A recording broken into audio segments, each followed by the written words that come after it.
Today I want to talk to you about one of my favorite little baits to fish in the months of June, July, August, and that is a little ball head swim bait like the one that I got right here. This is just a little 3.3-inch Keitech. It's honestly one of the most fish catching baits that you can fish. You can catch a ton of fish on this and you can catch some really big fish on it. So we're going to talk today about the rigging process of this bait as well as 3 ways to work it. So stay tuned, it's going to be a good one. This video is brought to you by Sportsman'sOutfitters.com.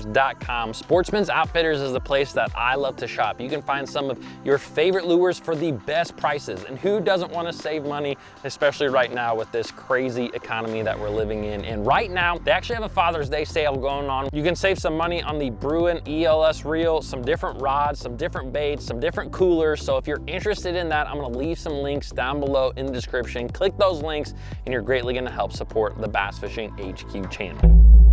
Now, there are 3 main jig heads that I fish a Keitech style bait on. A lot of times I fish it actually on a football jig. Anytime that I'm fishing around rock structure where I'm creeping that bait across the bottom, I really like a football jig. Now, the other one is kind of a ball head shaped jig. This is kind of a go-to all around bait. I use this a lot when I'm fishing around fish that are suspended because I feel like the ball head just makes that bait kind of wobble in a really unique way. The other type of jig head I fish is one that has a pointed nose on it. I'm gonna fish this if I'm fishing a swim bait around grass. You know, anytime you're around grass and you need that bait to kind of come through that grass a little bit better, you know, a football head is not gonna do the job. A ball head is okay, but that one that has that pointed head does a really good job at coming through the grass. Now, I keep my jig head weights really simple. Most of the time I'm using either a 1/4 ounce or a 3/8 ounce. I use that 1/4 ounce in that shallower water. You know, a lot of times when I'm fishing in less than 7-8 foot of water, and anytime I'm fishing over that 8, 10, 15, 20, 25 foot,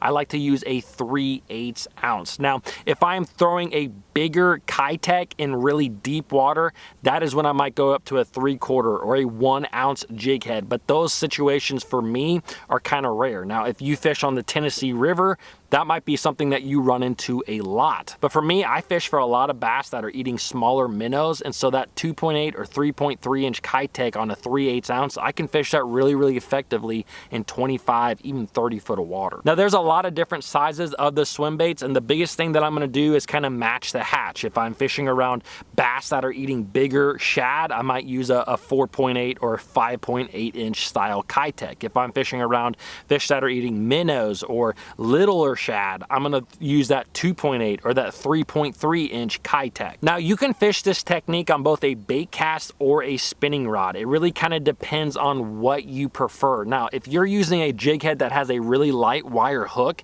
I would tell you to go with that spinning rod just so that you don't bend that hook out, or use a really light bait cast rod. Now, one thing that I do often with my baits, especially if I'm fishing around smallmouth or spotted bass, is I will dip the tail in dye. And so I do it a little bit different way. I think it helps to not make such a big mess. What I typically do is I take my dip and glow, I'm gonna give it a little bit of a shake, I'm gonna twist my top off, lay my top on the ground, and then I'm actually going to dip my tail in the top of that bait and not in kind of the main container. That really allows me to kind of control how much dye is actually getting on that tail a little bit better. Sometimes I just like a little bit of chartreuse, not a ton, and this really helps me with that. Now let's jump on the front deck of the boat and show you exactly how to work this bait. All right, so there are 3 main ways that I fish this Keitech style bait, and it really depends on what the fish are doing or how they are biting or how they are positioned when I go with one retrieve over another. Now, most of the time when I go out there,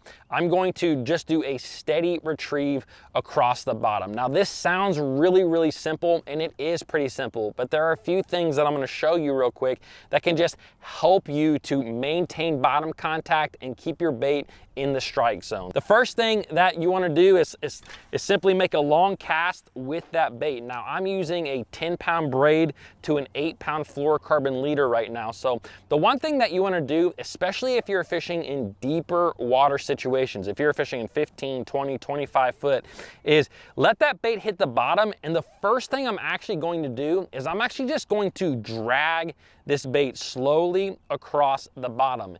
And whether you're using braid or even if you're using fluorocarbon line, the point of me dragging this bait just for about 10 feet is to get my line down there. A lot of times guys are gonna start their retrieve way too soon and their line has a big bow in it. And what happens is you might get bit really, really quick and you actually go to set the hook and all you're really doing is popping out that bow that's in that line. So therefore you don't always get a good hook in that fish. And so I like to drag that bait just across the bottom, and all I'm doing is getting that line down in the water column so that it's more in a straight, direct line from me to the fish now. And then I'm going to start my retrieve. Now, the big thing when I am retrieving this bait is most of the time it is a slow, steady retrieve, just like I'm doing right here. Now, I don't want my bait absolutely just crushing in to the bottom. I kind of want it to tick across the bottom, if that makes sense. I will speed up my retrieve if I feel like I am hitting the bottom too hard. One thing that can actually help you to keep your bait on the bottom is actually fishing your Keitech style bait from deep water to shallow water. A lot of us, when we position on certain pieces of cover or structure, we sit out in deep water and we cast up shallower. And the only problem with that is it can be harder to maintain bottom contact with your bait when you're going from shallow to deep. So if you position your water in the shallower water and actually cast deep, it's gonna help you to keep that bait in the strike zone near the bottom where that fish is at. Now, another real critical tip when you are fishing this bait slow across the bottom is actually the hook set. A lot of times you're gonna have fish hit that bait really, really hard. And it's very easy for us to just, out of reaction, jerk to the side. And what you really want to do is let the fish load up on this bait. That is so, so important with a number of different techniques, but definitely with this smaller Keitech. You know, if you're fishing for smallmouth or if you're fishing for spotted bass, I mean, sometimes those things will really hit that bait 3-4 times before they actually engulf it. When that fish starts hitting, wait till your rod almost starts to bend backwards, and then you're just gonna sweep into them. You don't need to jack them. You know, most of the time when I'm fishing this bait, I'm fishing a finesse style hook, so I don't need to absolutely jack that fish. I really just sweep my rod into that fish, and then after you actually hook that fish, another really important thing you want to try to do is try to keep that fish from jumping. You're going to lose some fish if they jump a lot. So most of the time I am literally squatting on the front deck of my boat, keeping my rod down in the water and helping prevent those fish from breaching the surface. Now, the second way that I work this bait actually really depends on the way that the bass are biting it. And this is the number one thing that I see this a ton across the country. You will actually be fishing a bait like this, a swim bait. You'll cast it out there, and as it's sinking straight to the bottom, you'll get a bite, okay? And it's like every single time you go to start reeling that bait and the fish is already on it. Now, sometimes those fish are suspended and they get that bait on the way down, but I've also seen it where they just prefer a vertical presentation, and that's why they are biting the bait. So when I'm getting a lot of baits on that initial fall, a lot of times what I do is work this bait kind of like you would a flutter spoon. Basically what I'm doing though to the bait is stroking it. I'm going to stroke it straight up and let it fall straight back down. This is really, really important, okay? Pull it straight up, let it fall straight back down. If those fish want that bait going in a vertical manner, going straight down, and it's more of a reaction bite, this is the way that you're going to catch them. I normally don't go out and just start fishing it this way right off the get-go. I really let the fish tell me. If I'm getting a lot of fish on that initial fall, this is what I'm gonna start doing, where I really kind of yo-yo,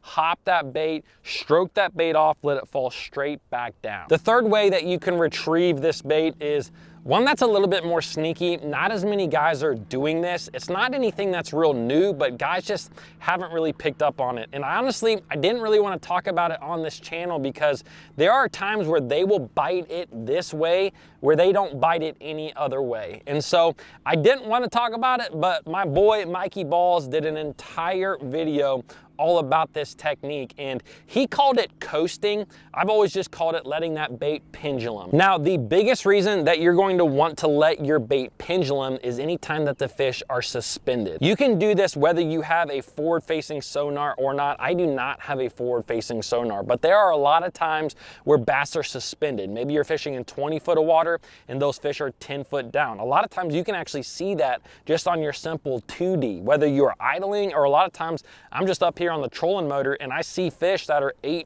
10 foot off the bottom. And anytime I see that, that is when I start doing the pendulum. Now, when I say pendulum, what I mean is I'm letting this swim bait actually just swing back to me on a tight line. And I'm honestly doing nothing with my rod and reel. So when you actually let this bait pendulum, it's pretty simple, okay? So I'm gonna make my standard cast, and as soon as that bait hits the bottom, I'm gonna reel a few times, and I'm gonna point my rod right at the bait. So now my rod is pointed at the bait, my line is tight, and it's literally, that bait is swinging back towards me right now. It's swinging back, my line is tight, it's penduluming down towards me. Now, bam, it actually just hit the bottom. When it hits the bottom, your line's gonna go slack all of a sudden. So when it goes slack, I'm gonna reel it up about 3, 4, 5 times like that, and then I'm letting that bait pendulum down to me. Now, when I reel it 3 or 4 times, it actually shoots that bait way off the bottom again, where it might be 10 or 15 feet off the bottom.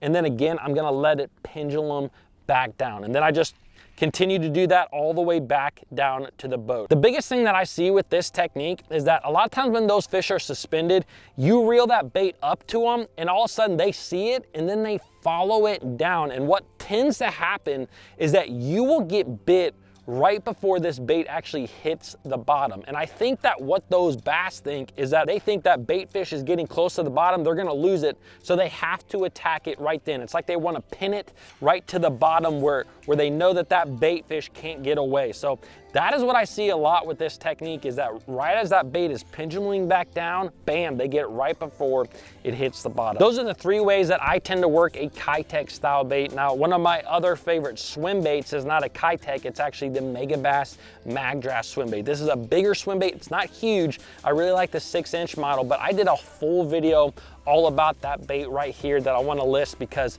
it's one of my favorite bites in the entire world. So if you like this video, I think you'll like that one. Hit that subscribe button, comment below, and I'll see you guys in the next video.